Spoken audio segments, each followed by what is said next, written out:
Soldiers on both sides were exposed to the greatest dangers when attempts were made to break the stalemate and get the armies moving again. The British and French commanders dreamt of one great breakthrough.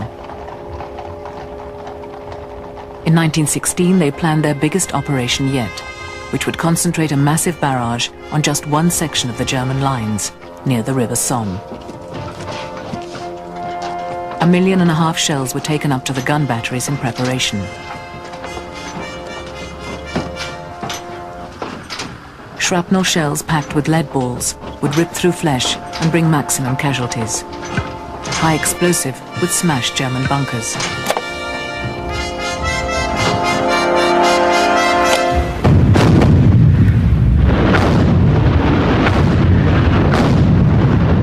For 7 days around the clock, the British artillery pulverized the German trenches, while fresh troops waited to rush through the gap they expected to blast in the lines.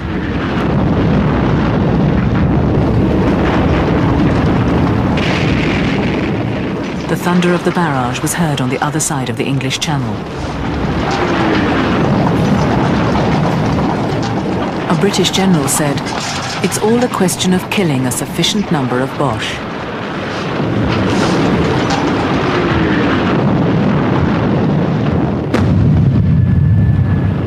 As the shells crashed above their heads, the Germans stayed in their dugouts, cut deep into the chalk.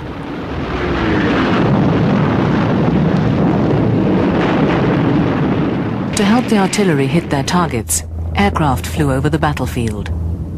Before the introduction of radio, they had to drop messages to their own gunners.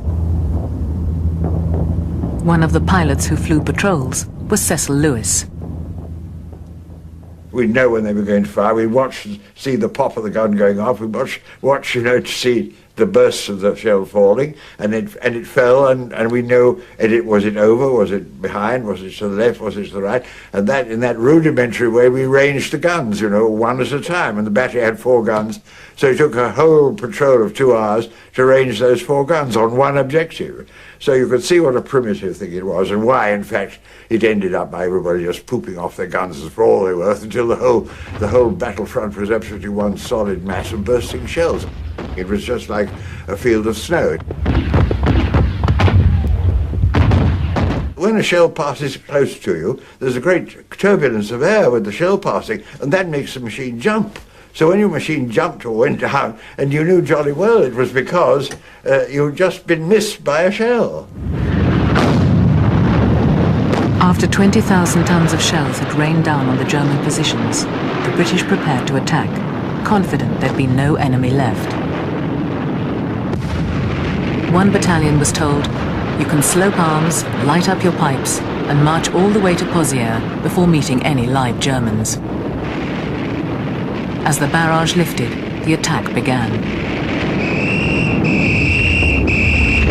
I climbed out, got through the wire, and we're crossing no man's land when machine guns opened out on us, and some of our chaps were dropping down the side of me. 100,000 troops set out, but the shelling had failed to destroy the wire. The Germans came out from their deep dugouts and mowed down the advancing men. "We were surprised to see them walking," a machine gunner said. "We just had to load and reload. You didn't have to aim, you just fired into them." Walter Hare managed to get to the German lines. Kept going, I got to the German barbed wire. I got through that, all right. And jumped into a German trench. We stayed there all that day and the following night.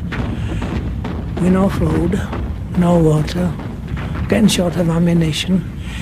But one of our chaps from headquarters came forward to us and he said, "Oh, I'm bringing orders for you. You've got to retire to the trenches you left as best you can, get back as best you can." So I finished up there where I left.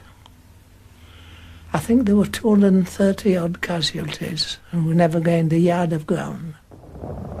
I'd lost a lot of my pals that we needed done. I thought how stupid it was. By the end of the first day, 20,000 Britons had been killed and 40,000 wounded. The commanders continued to order fresh attacks for 3 months, long after it was clear that a breakthrough was impossible. To the troops, it seemed their leaders were remote and out of touch. The trouble was that the people who gave these orders for the attacks were in a chateau 10 miles behind the line. Had never been to the trenches. They didn't know what the conditions were like.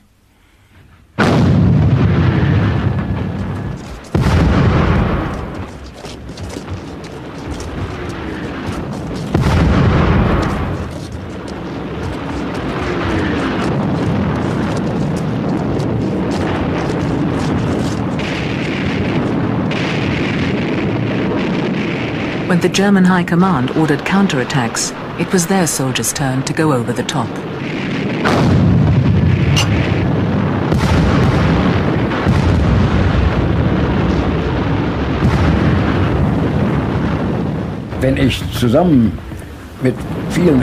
When I clambered out of the trench along with my comrades, the feeling of fear disappeared.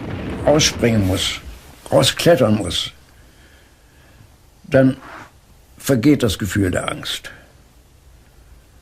Dann hat man die innere... You felt it was your duty to advance with the others, not to leave them in the lurch. Zusammen vorzugehen und den Nächsten nicht im Stich zu lassen.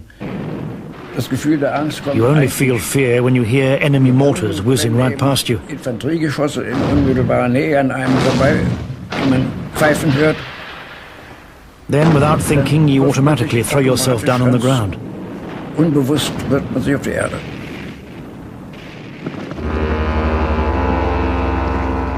Modern science added further to the agony with poison gas. The Germans used it first. The British and French followed. Artillerymen wore masks to fire the canisters, first making sure the wind was blowing in the right direction.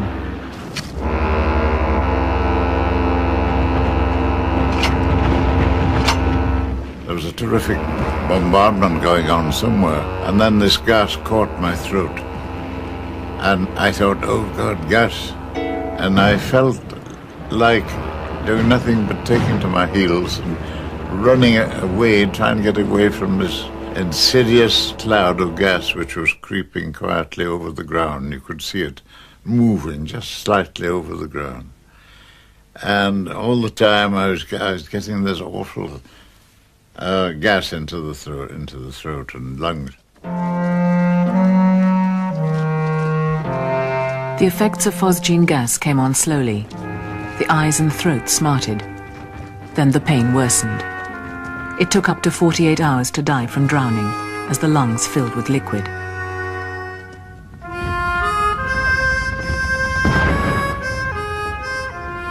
But most casualties were from bullets and shells. High explosives, when they detonated, they'd explode and there'd be pieces of metal, perhaps 8 or 10 inches long, jagged. They, without any trouble at all, could cut a man's head right off, a leg cut off, an arm cut off, a chest exposed. There were some horrible wounds from this type of shells. Ted Smout was a stretcher bearer collecting the wounded from the battlefield. There were no painkillers, tablets or painkillers we know them today. They didn't exist. Chloroform was only used on the seriously wounded for any necessary surgery. Other than that, they just had to tolerate it. I saw one man, the whole of his stomach was open, and this doctor just took the whole bowel of stomach right out and just put cotton wool back, a bed of cotton wool, and put it back into place. He was only trying to make the man comfortable. He died. There was no hope for him. If the wounded survived the long journey back from no man's land, they were treated at hospitals behind the lines. The operating room starts at about 8:30 a.m., wrote a French surgeon, and 4 tables are going steadily until 1 o'clock at night. We've done 273 operations in 4 days.